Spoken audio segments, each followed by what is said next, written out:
Hi, everybody. Welcome to the Uber Cordero show for this session. And we are glad to you are joining us. And we are very thankful for your support.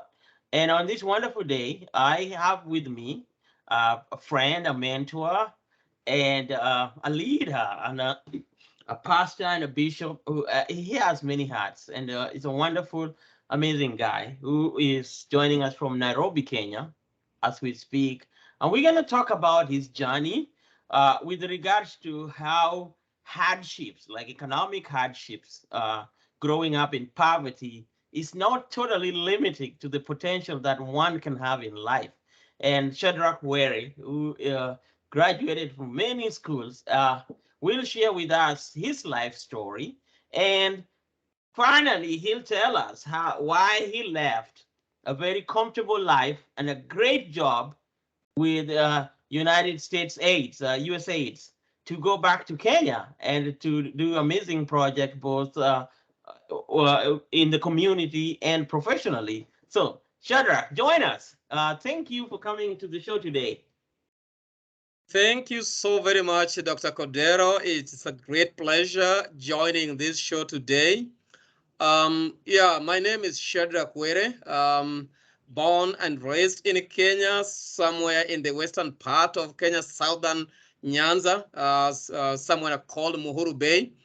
As you rightly said, I grew up in a very total poor family. The background was not really good.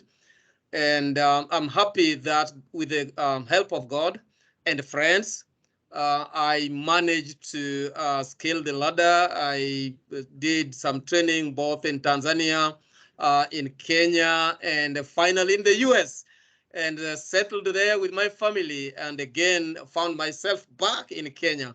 And of course, there are some reasons why all this happened.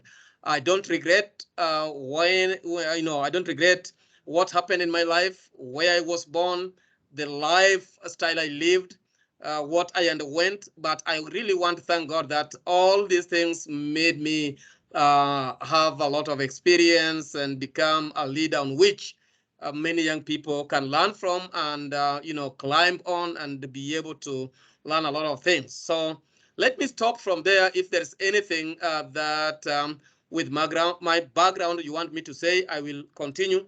But I think I'll give you a little bit of my background of where I was born, how I went to medical college, and how I ended up in the US, and probably how I came back to Kenya and the reason behind that.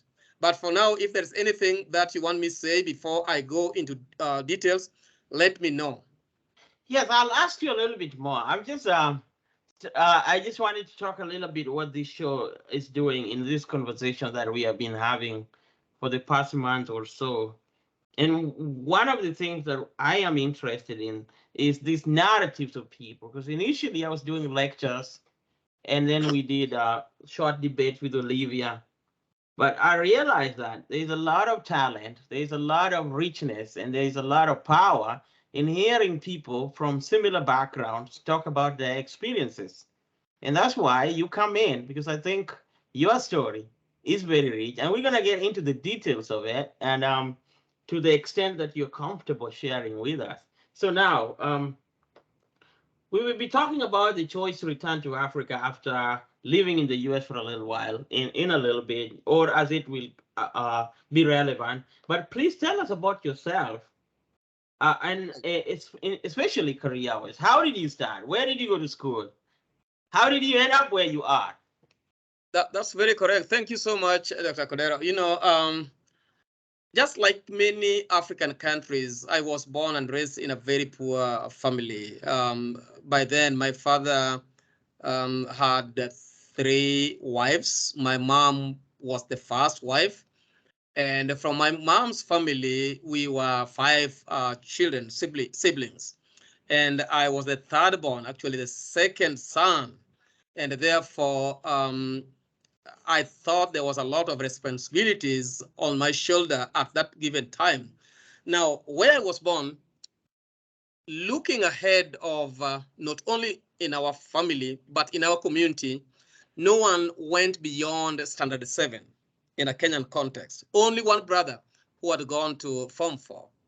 So there was no mentor, no one to learn from, no one to teach you what's happening, no one to tell you, show you how the world is.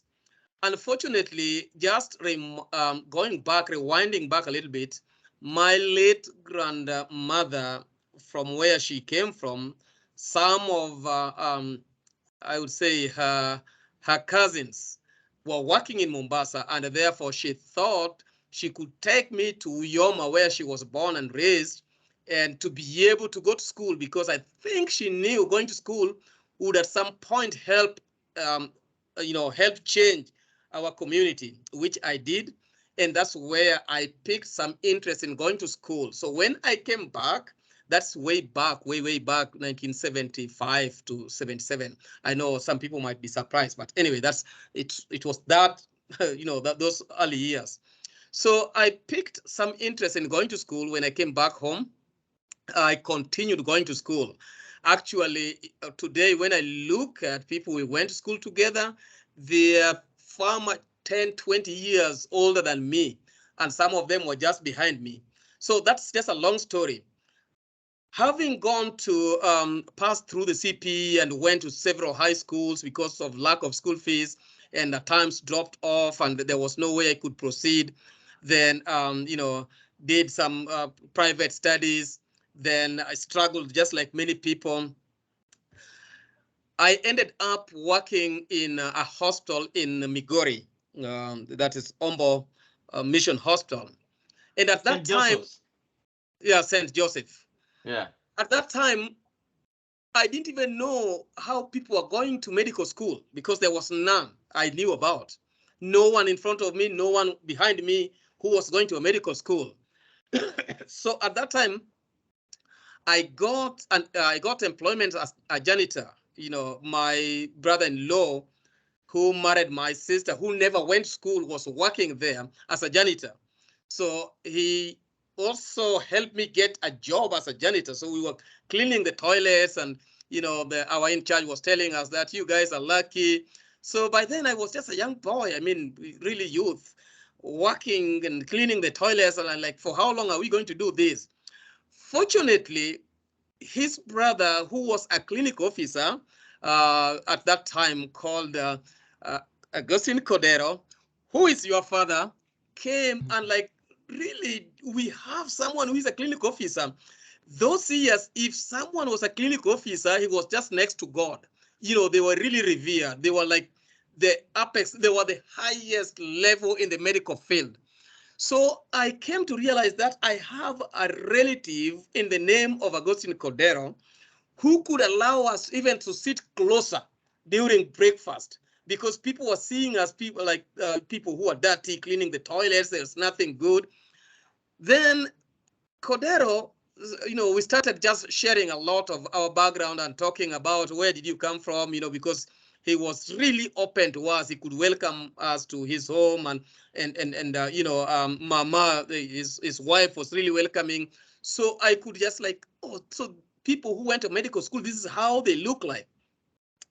But it's a long story. What happened? Cordero told us, hey man, you cannot keep on cleaning the toilets here in this hospital. For how long will you be doing this? You better go back to school, because we were really interested in going back to school. But essentially, I was not seeing a way in which I could go back to school, because it was not an option to me. I thought if God would come at that time, getting employed outside the toilet would be a better option, but not going back to college. But be it as it was, Cordero really encouraged us that we could make it in medical college. He wrote, letters to my brother-in-law, John, and went for the medical college, and he held my hands. Actually, when I look back, the reason why Cordero would just really bring us closer to him, to me, it was just God. But he was really passionate about that. He pushed us to the wall. You have to go to school. You guys must go to school. And at that time, I didn't even have Swahili, to cross the border to begin with. And he wanted us to go to Tanzania, deep down in Tanzania. And like, how am I going to speak to Tanzanians? Because at that time, Swahili was the only language people were using. But anyway, it was a long story. So Cordero connected me with his friends in Tanzania, whom they were with in a medical school. I didn't even think of how that happened.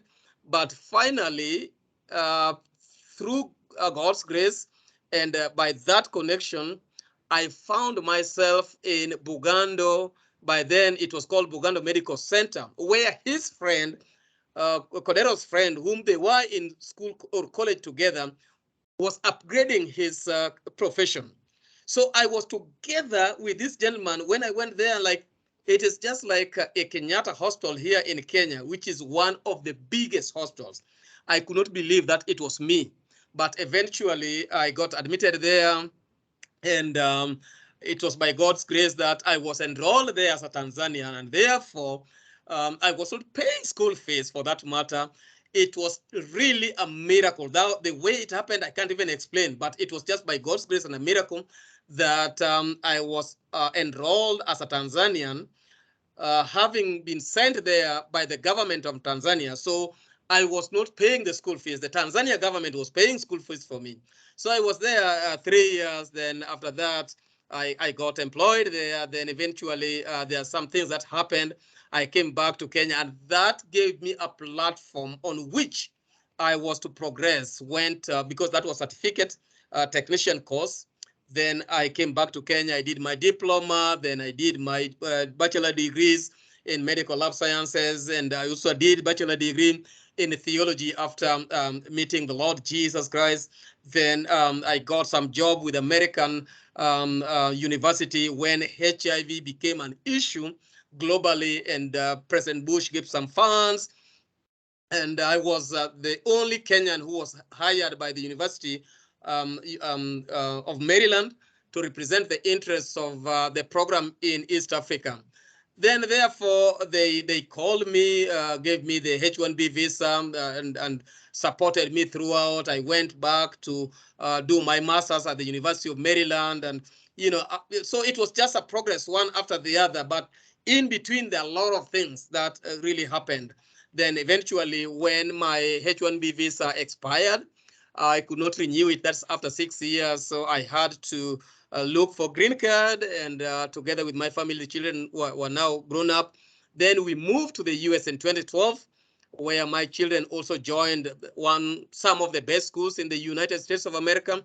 Then I did also, by God's grace, I did my master's at the University of Maryland, and again did post diploma degree in supply chain management. And I joined several organizations, from Department of HIV Defense, that's DHAP, to USAID. I worked closely with CDC. Then here I am. I found myself coming back to Kenya, and I will tell you, I can stop from there. I will tell you the reason why I came back to Kenya. Okay, that's really amazing. But from that long story, a lot packed into it, a lot of information packed into it. One of the things that is really attractive to me is this idea of mentorship and having a social network that is beyond what you already know. So for you, your mentorship there and social network was your brother-in-law John, and as you mentioned, my father and people who were around him at the time. And I just, that is really crucial, because for me, that has changed my life as well. Just having people who know one or two things. They might not have the money. They might not have. They might be fuzzy about what is expected, but they just have to have a belief that you can do it. Absolutely. And Yeah. actually, that, if I can pick it from there, that explains the reason why I came back to Kenya, if you'd ask me. Like Isaac Newton once said that if I have ever seen far, it's by standing on a giant's shoulder. So if Cordero was not there, I don't know what I could have been today. And because he bent low, he came down to meet me down where I thought no one wanted to see me because I was a janitor. And he saw some potentials in me and pushed me that, hey, that which is in you, you should put it into practice. Don't just see yourself as a failure. Failure in some of the things that Kenyans call the grace and whatever, it's not a failure in life. because he was seeing something that was unique in me. And of course, I picked a lot of interest, and he became my best friend and my mentor, and walked through, and he was not even ashamed to connect me with his friends. When I look at that, I think, yes, I came to the US, but who is going to see the light at the end of the day if everybody went to the US and no one is coming back to build the capacity and tell the young people who are devastated and frustrated and think that the world has ended, they don't have hope? Who is going to tell them that they can make it? That is the reason why I felt like, let me go back. Someone helped me when I was hopeless. I can also help some hopeless people and encourage them and tell them that, hey, guys, I know you are down there. Yes, I went there. You can also go there. Because I know my ground. You might be gnashing your teeth, wondering and whining and complaining. And some people might even blame their dead fathers and their fathers who never went to school that I wish I had. No, no, no, no. Someone held my hands, called Cordero, did connect me with his friends. I can do the same. I can talk to someone who is desperately looking for a solution. I can speak a life into those people's lives. I can change their perspective. I can make them feel like they can still make it. Then where I have gone, I believe it's not just only a preserve for few people. Anybody willing to be there can make it. Funny thing in Kenya, we have this stupid exam. I'm calling it stupid because you do it once. Someone might have done it when you are frustrated, you have this depression, your parents might have passed on, or you are sick. Then you are told that, oh yeah, you've done your fourth form KCSE now. You've got a D minus or D or C, so please just go home. You can't make it in life. Well, all along the 4 years, we have been doing very, very well. So I think it is high time that we get people to come back and encourage people, because I've seen in America, you can become anything so long as you are willing. That willingness is something that someone can help you create within yourself. You might have failed in this fourth grade and whatever, but still, that's not the end of the world. So mine here, twofold. One is to encourage young people that they can make it in life. There is no limitation. If you want to make it in life, you can make it in life. Two is to share, because all this I've been talking about, God help me. It is through the help of God that connected me to these people. I want to tell people that if you put God first, everything else, as the Bible says, is possible. Regardless whether your background is really bad, regardless whether you were born by just a single parent, you can make it so long as God first. So I am, as you rightly said, I'm a bishop of Paradise Community Church International, nurturing young people, giving them hope. I don't want to see many people going to the streets because they cannot make it in life while they have the potentials. We have so many people who have even better grades, and they're wondering, what do we do? I mean, so mine is to give hope spiritually, physically, and doing everything possible, including mobilizing the community and giving the support where needed to make sure that at least a life or two is changed, because someone also changed my life. I really love what you're doing, Shadrach. You've done a lot of stuff that are mind blowing to many people, especially in Mohuru Bay. You set up a school, and the school is helping a lot of young people, especially girls who are likely to get married before 14 in the village because it's just sheer hopelessness of the situation. Um, you also bring a lot of tourists to see the beautiful lakeside town, which I think should be turned into a resort. I don't know what our county government is thinking, but you bring tourists to see it, and they get to see, and I think many of them tell other people when they come back, and when they do, they spend money, and they contribute to the economy in the village, in the county, and in the country. So you do a lot of stuff, but I think the most important thing is the type of gospel that you guys you're teaching. You know, you might know my position on this, but I do think that the church has a lot of responsibility in uplifting people out of poverty, because I think it's really hard to preach the gospel of salvation to poor people. Absolutely, and you are very correct. Let me tell you something which many people are ignoring. Two things. One, the Bible says that faith without action is dead. Yeah. So you have to prove, if you're telling someone that you can make it, tell them how they can make it. Don't just tell them, someone who is hungry, that it will be right. It's going to faint on the way. So faith without action is dead. They have faith, but tell them how you're going to. And that is the gospel Jesus Christ preached. You know, when people went to Jesus, he told them that now it was time for preaching, but now in the evening it's time to feed them, give them food. The 5,000 people he fed with bread and 5 loaves of, and 2 fish. It was time for feeding them. Don't just give people the gospel without food, because otherwise they will faint. But you see the irony of the gospel of many Christians today, they make this thing become an avenue of making resources. You go to poor people, instead of helping them, you get money from them, which is why I have come here to change the tide. I want to show people that being a Christian is not just grabbing money from people. You can be able to help them.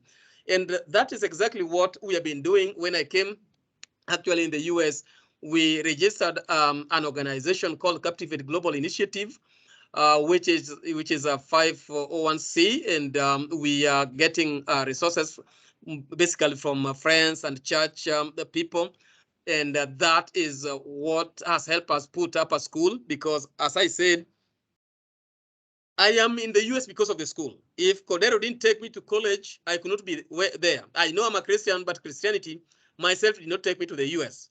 I want to just be honest with that.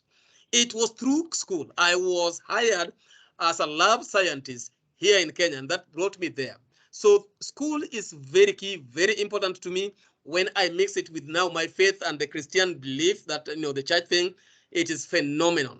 So I had to, with that NGO in the US, so we started the school here in Kenya, and we have been mobilizing the community, giving them the goats, sheep, chicken, taking their children to school. They don't pay school fees. We are feeding them. We are buying them the clothes. The ultimate goal is to make sure that at least a child who could not have afforded, could not go to school, has an opportunity to go to school, has a chance to say, yes, I have seen God. If this is what God can do from this poor background, Shadrach has made it, I can make it as well. So we are doing these things not to show off or to solicit for funds for our personal gain, but we are doing these things so that at least a life of a child somewhere can be changed.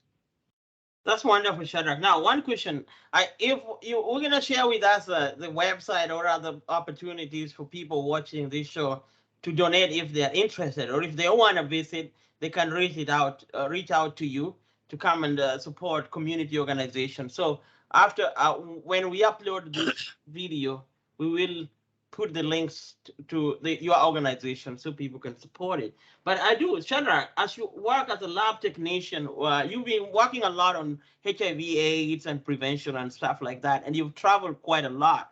Tell us in brief what you've seen all over Africa and why it's really important that African intellectuals or successful professionals who are able to, should return to the continent. One, it is like I say, we want people to be a role model. We want mentors to come back and mentor young people to be able to be, because we are no one is permanent.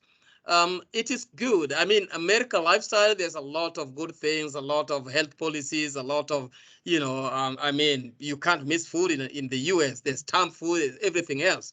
But just like rural urban migration, if we cannot decentralize things in the urban setting, everybody will come to the urban setting, and now no jobs there. You are going to bring thieves, you are going to bring whatever, and no one is going to even find a place to live in the urban setting, and an empty things in the rural setting. So what I'm trying to do is to decentralize what we have gotten back to Africa. Let us give back to Africa. Let us show the world, because if you look at what's happening in Africa, we have a lot of potentials here.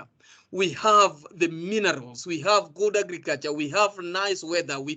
But the challenge is that we think that America, because I've lived in America, people really work hard. I mean, people work hard. Nothing like free money. You have to wake up. You have to show. There was a time I was telling some guys, you guys working in the supermarket, you are sitting, you're given a chair and just roll there that someone is behind you packing things. Not in the US.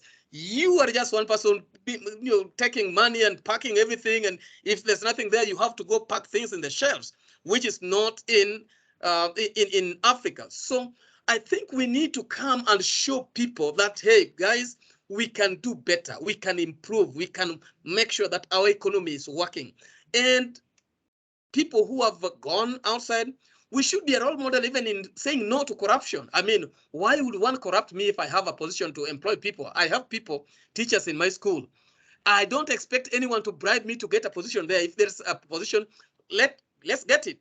And I may not change the whole world, but someone will see for sure people who have gone abroad, when they come back, they're different because there's no corruption. They're doing good things, And yes, I have really traveled globally. I have really traveled, be it in East Asia, Burma, Indonesia. I've gone to Bangkok. I've gone, name it. In Africa, just very few countries I've not gone to. One thing is sure. The challenges people are facing is one and the same. The process to tackle and sort these problems is what matters. Those are the different ways. They are just the same. If everyone is talking about, they are looking after shelter, they want the security, they want clothing. Everybody wants to ride, everybody, everywhere. But the process to arrive there is what makes the difference. And in Africa, we can still make it here. If we can wake up, work hard, and work smart, we can make it. And of course, if we get real mentors, not people who are just telling us different good things about going to the US, but they don't tell us what's happening there. What I've seen, people are just saying, oh, you go to America. Yeah, nice roads. Oh, yeah, there's a lot of money. Oh, yeah. But they don't tell people that you go there, you have to work. So everybody thinks that immediately you're in the aeroplane and you land there, you are just showering yourself with money. It's just flowing. That's why even students, when they go there to study, immediately you are there 1 week, people start sending you text messages and emails and please send us this money. It's not that way. Someone has to work either here or in the US. And I'm here to change that, that perspective that you are here, please work hard. You can make it here. Regardless of what it is, you can. And if you can't make it here in Africa, in Kenya, don't just think that you're going to make it in the US. My friend, you are going for a big failure. Make it here so that you can make it there. I agree with you totally. I totally agree with you. If you have a grind mindset in the continent, you can solve more problems. There's more opportunities to solve those problems. Mostly what is lacking is just the capital. Just coming to America doesn't mean your life will change instantly. But I do have a question for you. Now, you said you are one of the first people in your extended family to get a college degree, a master's degree, to get a good job and everything that is considered successful. How was that a challenge, and how did you navigate that challenge for the people in your position?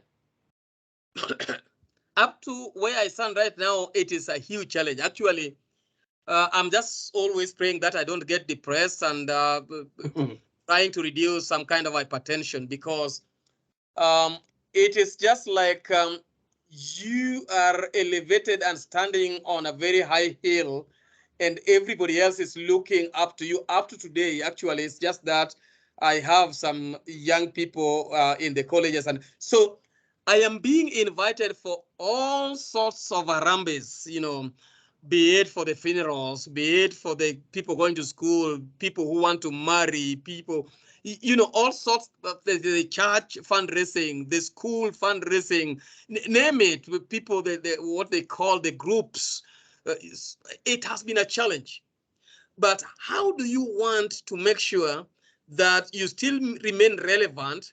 You tell them that you cannot be able to do everything, but still be in a position to support them and enlighten them and make sure that they can still work hard. It is a very delicate balance, but with the help of God, I'm always telling people what to do. not always giving money to them. And of course, one good thing that has really helped me, you people, not really you, but people who are in the US, if you have taken, say, 3, 4, 10 years down the line, and you come back to Kenya, everybody, even those people you have never known, they will tell you how they're related with you. I was your great cousin, your father, we walked together, we ate together, we slept together. Please, you must help me this.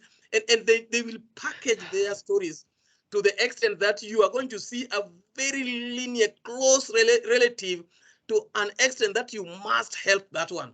And they tell you that their problem, if you can't help, they're almost dead, because you have just come back, and you will always sympathize with such kind of situation.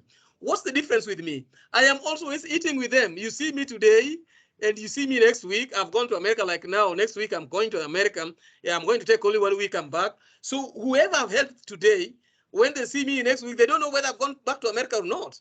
So I just become part and parcel of the community. So actually, I even tell them to contribute to me also, because they are always seeing me here, talking with them, eating with them, dining with them, sleeping with them. So it's now not a very special occasion. Like when I was just visiting once after 2 or 3 years. People will come from everywhere, all my mom's relatives, all my father's relatives, all my grandma's relatives, all their cousins, my wife's relatives. They will all come together to see me. Who nowadays comes to see me? Because they saw me last week, I was with them. 1 month down the line, I saw no one comes to me. So that has helped me. I've been so much on the ground to the extent that I no longer appeal to anybody to come asking for any help, because I'm part. If anything, they feel like they want sympathy, so they don't know whether I'm here or in the US. So I the love more that. I I realize become that. with them, they see me just, actually last month he was here. We ate, the vegetables together. Oh yeah, he attended the burial. Even if I just walk in the burial, they don't see me as someone from the high moons, but someone who has never been here. Oh, you are just next to God. You're just visiting. You don't live on the planet. And they will give you all the funny stories to be able to help them. So mine, that's the difference. My frequency in Africa has helped me so much to downsize the requests that are coming to me. So, last thing, what is your advice to young people who probably maybe failed their high school exam, or are from a family where it's very humble background, where there seem to be no opportunity at all? How will you help these people? I know you are already doing this in one way or the other through the church and other mission activities and mentorship. But what advice will you give these people who are watching us today? Friends, if you are listening to this, I want to encourage you that your KCSE exam, whatever grade you got, is not the final thing. You might have even gotten an F, if there is an F, or E, whatever the grade that might be there. Or maybe you never did it at all. Let me tell you something, guys. I have walked on the planet Earth, and some of the biggest things that I have ever seen, or some of the developments that people are now seeing, basically in East Africa, where I largely know more people, some of them were done with people who never went to school. If you ask me, they never went to school at all, but they were really blessed. And so just having a vision, what you want to do in life matters. I have seen graduates, people who have even master's degrees. They're just sitting idle because they think some manner will fall on their table. So it is about being visionary. What is it that you are looking for? If yours is whining and complaining and want to resurrect your dead fathers and mothers and cousins who could have helped you, that you think that they could have done something to you better, please forget about that. Start thinking, what is it that you can do with what you have? What is it that it's in your hand?